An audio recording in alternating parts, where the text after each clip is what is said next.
Hello दोस्तों, आप सभी का एक नए वीडियो में स्वागत है। और दोस्तों, आज के वीडियो में हम लोग एक इंटरेस्टिंग स्टोरी लिखने जा रहे हैं, वो भी ट्रांसलेशन के द्वारा। तो आज का वीडियो काफ़ी इंटरेस्टिंग और नॉलेजेबल है, कृपया इस वीडियो को पूरा जरूर देखिएगा। और दोस्तों, आप लोगों से रिक्वेस्ट है कि मेरे जितने भी वीडियोज़ हैं और जितने तरह के हैं सभी वीडियोज़ को जरूर देखिएगा। So friends, without wasting much time, let's get started now. आइए दोस्तों, एक छोटी सी कहानी लिखते हैं ट्रांसलेशन के द्वारा, और यह आपको इंग्लिश सिखाने में काफ़ी हेल्प करेगा। तो आप लोग सभी इस वीडियो को पूरा जरूर देखिएगा। एक बार एक बूढ़ा आदमी था।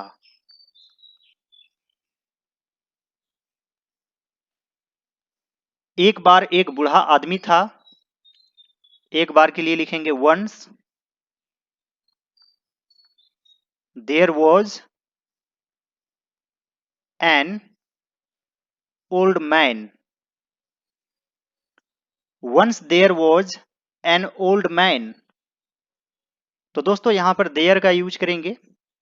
जैसे एक बूढ़ा आदमी था, तो यहां पर सब्जेक्ट नहीं मिल रहा है, इसलिए देयर को सब्जेक्ट बना देंगे। जैसे दोस्तों, एक लड़का है, देयर इज अ बॉय। समस्या है, देयर इज अ प्रॉब्लम। उनके 4 बेटे थे।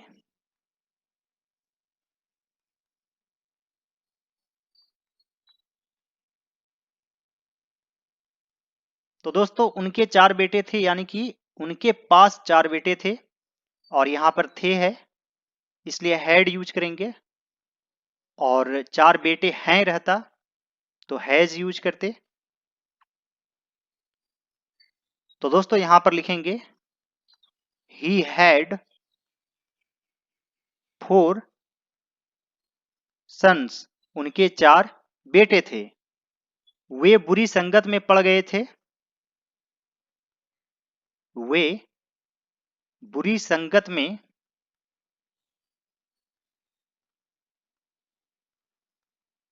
पड़ गए थे।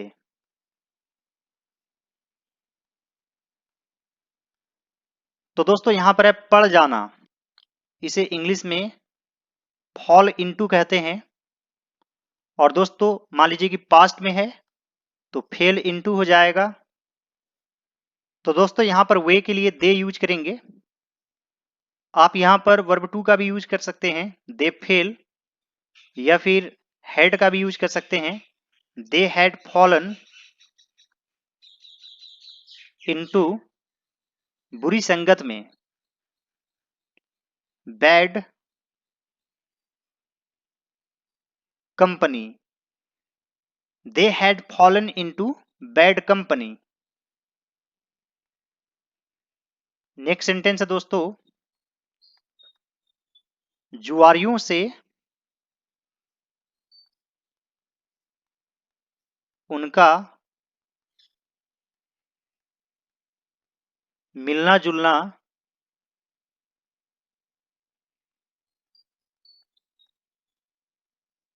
होता था।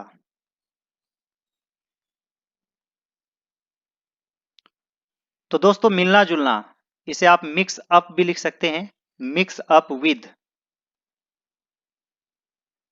तो जुआरियों से उनका मिलना जुलना होता था। दे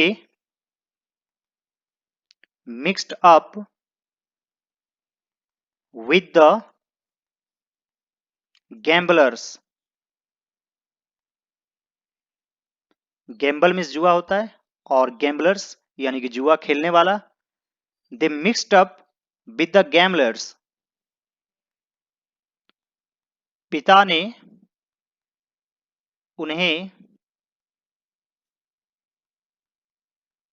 सलाह दी कि वे ऐसे लोगों से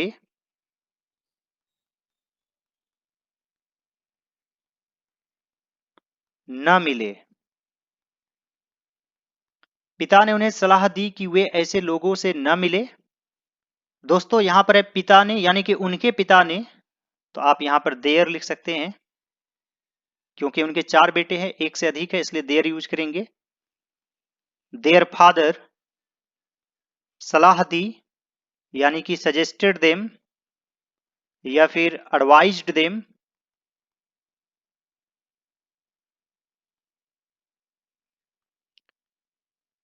वे ऐसे लोगों से ना मिले, not to meet such people. Their father suggested them not to meet such people, लेकिन उनकी सलाह का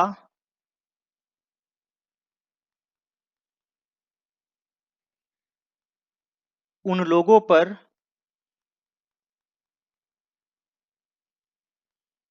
कोई असर नहीं हुआ।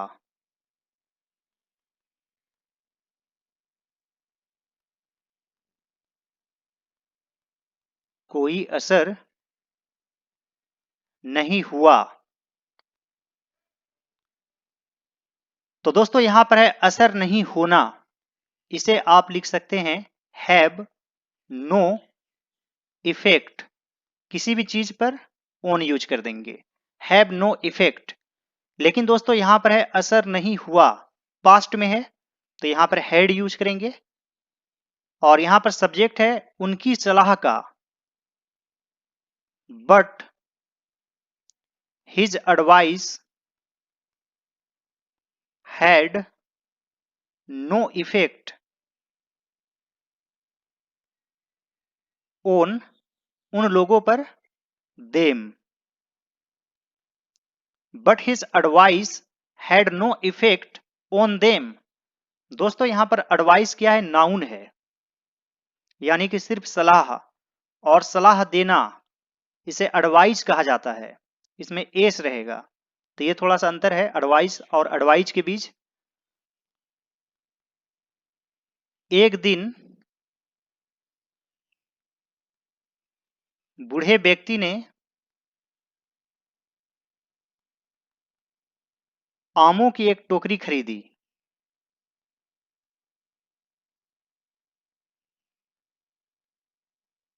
आमों की एक टोकरी खरीदी। दोस्तों यह किस टेंस में है, सिंपल पास्ट टेंस में है।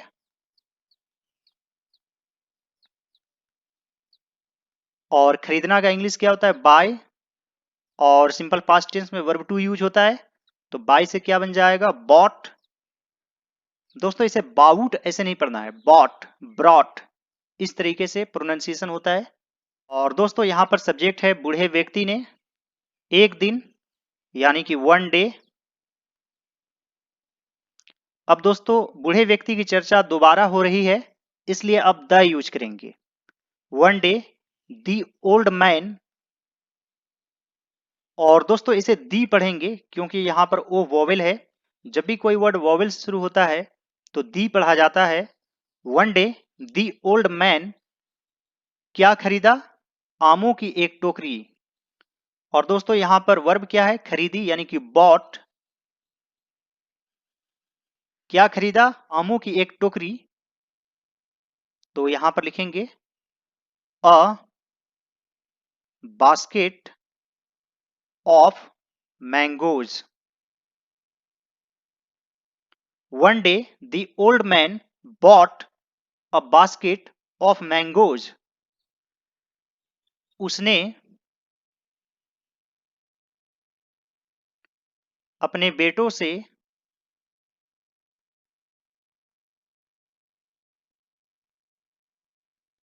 अगली सुबह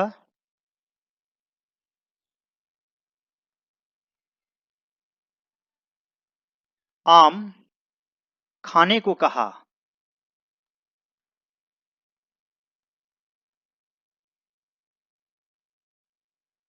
उसने अपने बेटों से अगली सुबह आम खाने को कहा। तो दोस्तों यहां पर मेन वर्ब क्या है, कहा। एक और वर्ब है खाने को, इसके लिए दोस्तों टू ईट का यूज करेंगे। तो यहां पर है उसने अपने बेटों से कहा, ही टोल्ड हिज sons। और दोस्तों यदि said यूज करेंगे तो यहां पर to लिखना पड़ेगा, यानी कि he said to his sons, खाने को कहा, to eat the mangoes।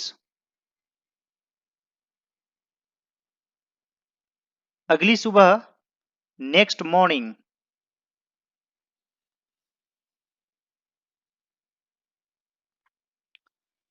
he told his sons to eat the mangoes next morning। बूढ़े ने उन आमों के बीच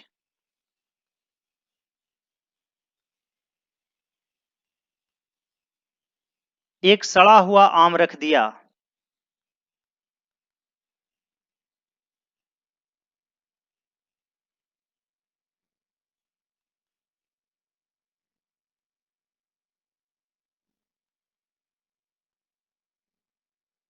बूढ़े ने उन आमों के बीच एक सड़ा हुआ आम रख दिया।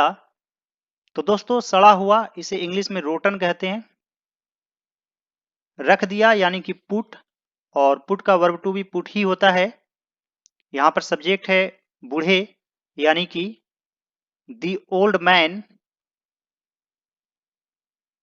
रख दिया, पुट एक सड़ा हुआ आम, अ रोटन मैंगोज उन आमों के बीच, अमंग दोज मैंगोज,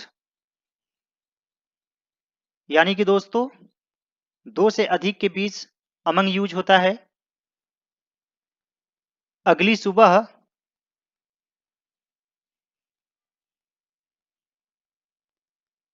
बेटों ने पाया कि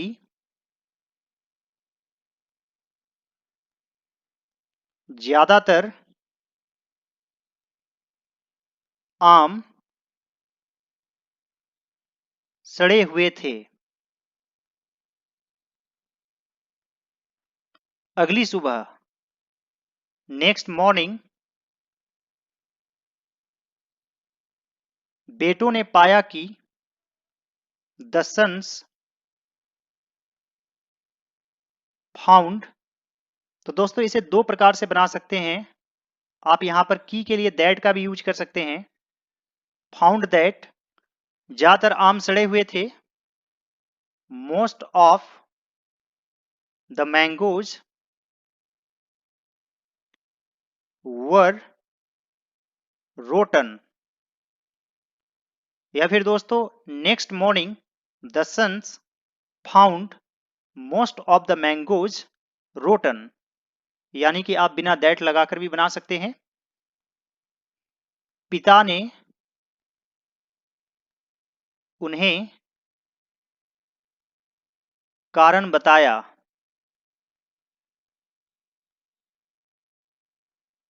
द फादर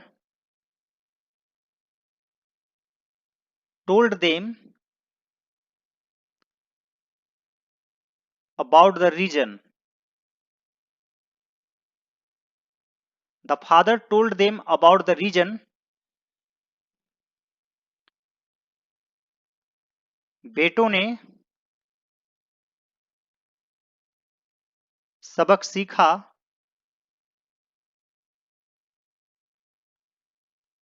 और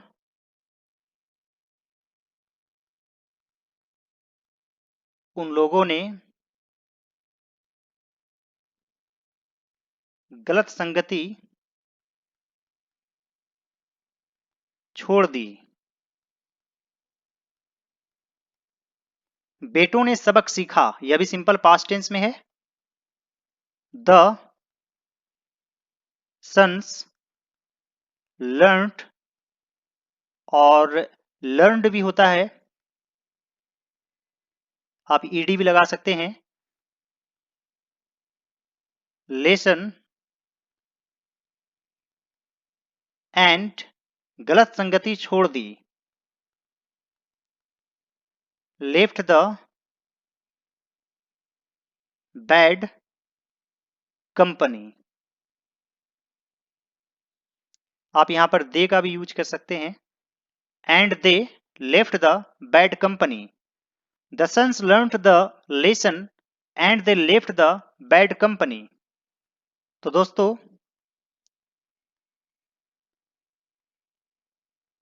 इस कहानी से हमें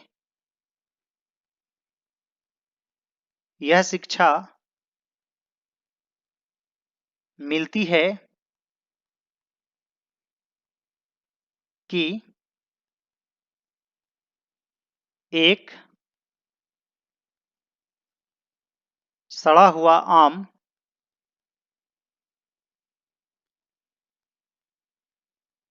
सभी अच्छे आमों को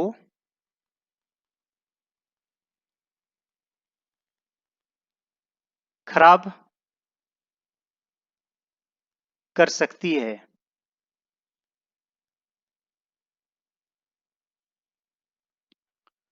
तो दोस्तों यहां पर लिखेंगे the moral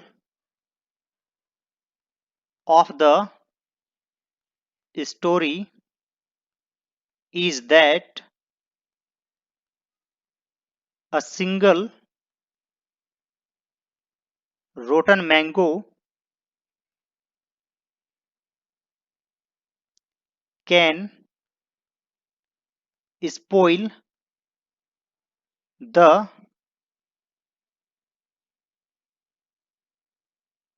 whole good mangoes.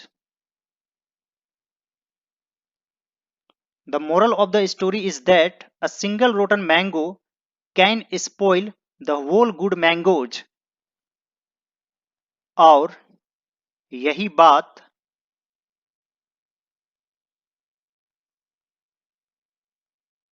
इंसानों में भी लागू होती है।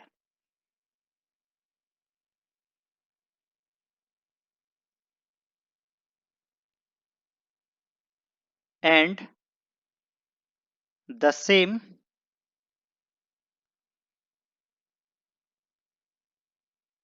applies with the men as well. दोस्तों आप यहां पर चाहें तो रूल भी लिख सकते हैं, थोड़ा सुनने में अच्छा लगेगा। And the same rule applies with the men as well. इसलिए हमें गलत संगति से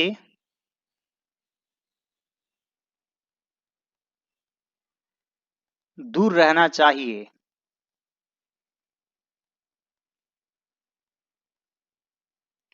so we should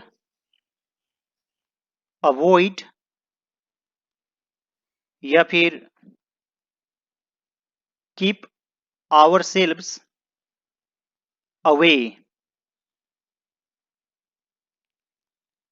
from bad company. दोस्तों जब अवॉइड यूज करेंगे तो फ्रॉम यूज नहीं करेंगे, सीधा लिखेंगे we should avoid bad company. और जब कीप यूज करेंगे तो फ्रॉम यूज करेंगे। उम्मीद करता हूं दोस्तों कि आज की यह स्टोरी आप लोगों को अच्छी लगी होगी। यदि यह कहानी आप लोगों को अच्छी लगे तो इस वीडियो को लाइक कर दीजिएगा। और दोस्तों इस तरह से आप बहुत अच्छे से इंग्लिश सीख जाएंगे और आपकी राइटिंग स्किल साथ ही साथ स्पीकिंग स्किल भी इम्प्रूव होगी। और दोस्तों यदि आप स्पोकन इंग्लिश सीखना चाहते हैं तो मेरा एक और चैनल है इंग्लिश विद स्ट्रक्चर, उसका लिंक आपको इसी चैनल पर मिल जाएगा। तो उस चैनल को भी सब्सक्राइब कर लीजिए और सभी वीडियोज को जरूर देखिए।